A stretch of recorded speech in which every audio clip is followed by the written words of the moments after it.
வணக்கம். இது வரைக்கும் நம்மளுடைய வெப்சைட்டில் வந்து பார்த்தீங்கன்னா எல்லா ஐடல்ஸுமே 3 இன்ச்சஸில் பார்த்துருப்பீங்க. அஃபோர்டபுள் ப்ரைஸில் 2 இன்ச்சஸ் சைட்டில் லான்ச் பண்ணியிருக்கோம். அதனுடைய கலெக்ஷன்ஸ் தான் நம்ம இப்போ பார்க்க போகிறோம். கணேஷா, சரஸ்வதி, காமதேனு,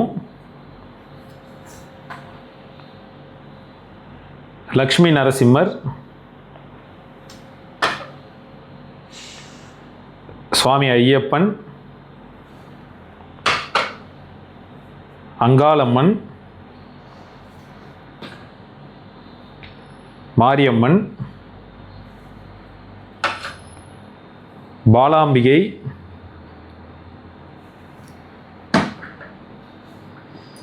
சத்யநாராயணன், ராஜமாதங்கி, சிவலிங்கம், லலிதாம்பிகை. நீங்கள் பார்த்து இந்த ஐடல் கலெக்ஷன்ஸ் எல்லாமே நம்ம ஷோரூமில் டிஸ்பிளேக்கு வச்சுருக்கோம். பிடிச்சிருக்கவங்க நேரில் வந்து பார்த்து நீங்கள் ஆர்டர் பண்ணிக்கலாம். இதை பல்க் கிஃப்டிங்க்கும் நீங்கள் எல்லாருக்கும் கிஃப்டாக கொடுக்கலாம். ரொம்ப நன்றி.